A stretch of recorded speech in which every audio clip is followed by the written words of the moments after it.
প্রথম 500 টাকা থেকে শুরু হয় আমার বিজনেস। তারপরে ধাপে ধাপে এই পর্যন্ত এগোলাম। প্রতিদিন 2 থেকে 3,000 টাকা ইনকাম করার রাস্তা আমি পেয়ে গেছি।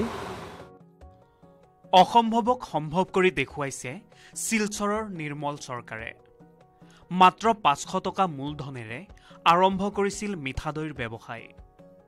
এতিয়া তেওঁ মাহে 50,000 পৰা 60,000 টকা উপাৰ্জন কৰিবলৈ সক্ষম হৈছে। তেওঁ নিজে স্বাৱলম্বী হোৱাৰ উপৰিও বৰ্তমান 4জন লোকক কৰ্মসংস্থাপন দিবলৈ সক্ষম হৈছে। এসময়ত ঘৰে ঘৰে গৈ নিৰ্মলে বিক্ৰী কৰিছিল দৈ।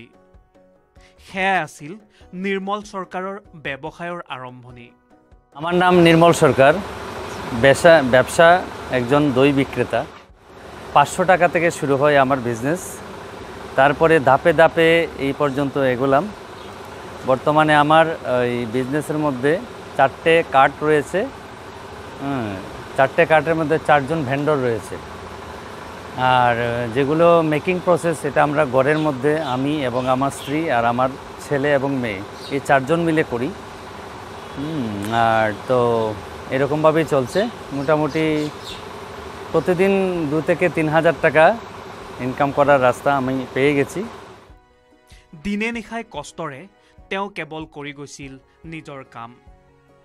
তাৰেই যেন এতিয়া ফল লাভ কৰিছে নিৰ্মল চৰকাৰে। বৰ্তমান তেওঁৰ আছে 4খন ট্ৰলি, যাৰ জৰিয়তে শিলচৰ চহৰৰ বিভিন্ন ঠাইত বিক্ৰী কৰে নিজৰ ঘৰতে বনোৱা সুস্বাদু আৰু স্বাস্থ্যসন্মত দৈ। ফ্ৰেছ কাৰ্ট নামেৰে আৰম্ভ কৰা এই ব্যৱসায় বৰ্তমান চহৰৰ এক জনপ্ৰিয় নাম হৈ পৰিছে। বাবার কারণ হচ্ছে আজকের দিনে আমি দেখলাম মানুষের সবচাইতে বেশি মানুষের পেটের প্রবলেম থাকে। তো সেই পেটের প্রবলেমটাকে দূর করতে গিয়ে যেটা সবচাইতে বেশি প্রয়োজন সেটা হচ্ছে ল্যাক্টোব্যাসিলাস ব্যাকটেরিয়া, যেটা শুধুমাত্র দইয়ের মধ্যেই পাওয়া যায়, অন্য কোথাও পাওয়া যায় না। তো সেই জিনিসটাকে মাথায় রেখেই আমি এই বিজনেসটা শুরু করেছিলাম। নিৰ্মলে প্ৰথমে দৈ প্ৰস্তুত কৰাৰ বাবে প্ৰশিক্ষণ লৈছিল। লগতে দৈৰ স্বাস্থ্য উপকাৰিতা সম্পৰ্কেও কৰিছিল গৱেষণা।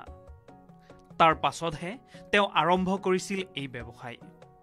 এটা সময়ত তেওঁ মুম্বাইত দেখিছিল দৈৰ বিপুল চাহিদা আছে। তাৰ পৰাই অনুপ্ৰেৰণা লৈ শিলচৰলৈ ঘূৰি আহি আৰম্ভ কৰিলে দৈ বিক্ৰী কৰা। তখন আমি বম্বে গিয়েছিলাম। তো বম্বে গিয়ে দেখলাম, আমি একটা কাজের সন্ধানে গিয়েছিলাম, কিন্তু গিয়েছিলাম একটা কাজে, গিয়ে দেখলাম মানে এটা চোখে পড়লো যে ওইখানকার মানুষে শুধুমাত্র দই খায়, মানে দইটা খুব বেশি পছন্দ করে এবং দইটা খুব বেশি তারা খেতে ভালোবাসে। প্ৰতিদিনে 18 ঘণ্টা শ্ৰমদান কৰাৰ পিছত তেওঁ চহৰৰ ৰাইজক স্বাস্থ্যসন্মত দৈ যোগান ধৰিবলৈ সক্ষম হয়। পেটৰ ৰোগ, মিঠা দৈৰ গুণাগুণ আৰু পৰিষ্কাৰ পৰিচ্ছন্ন খাদ্যৰ প্ৰয়োজনীয়তা বুজি তেওঁ নিৰ্মাণ কৰিলে ফ্ৰেছ কাৰ্ট। আজি এই নামটো শিলচৰৰ ৰাইজৰ মুখে মুখে। আমরা তো রোজই খাই, মানে আমার বলতে গেলে কি হয়, আমার হাজবেন্ড তো দই দুধ কোনো ভালোবাসে না, ওর জায়গাতে ও রোজ একটা নিয়ে খায়। মানে এত ভালো দইটা, বা আমাদের ঘরে কেউ আছে আমি এখন আর চা দিই না, এই দইটাই দিয়ে দিই।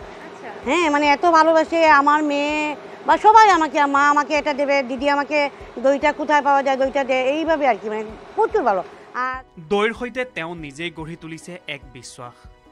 নিৰ্মল চৰকাৰৰ এই অনুপ্ৰেৰণামূলক যাত্ৰাই প্ৰমাণ কৰিছে যে ইচ্ছা, পৰিশ্ৰম আৰু মনোবল থাকিলে সীমিত মূলধনেৰেও আৰম্ভ কৰিব পাৰি যিকোনো ব্যৱসায়, আৰু সেই ব্যৱসায়ক উন্নতিৰ শিখৰলৈ লৈ যোৱা সম্ভৱ। আজি যুৱ প্ৰজন্মৰ বাবে তেওঁ হৈ পৰিছে এক আদৰ্শ। শিলচৰৰ পৰা আশিৰাণী দাসৰ ৰিপৰ্ট, লোকেল 18।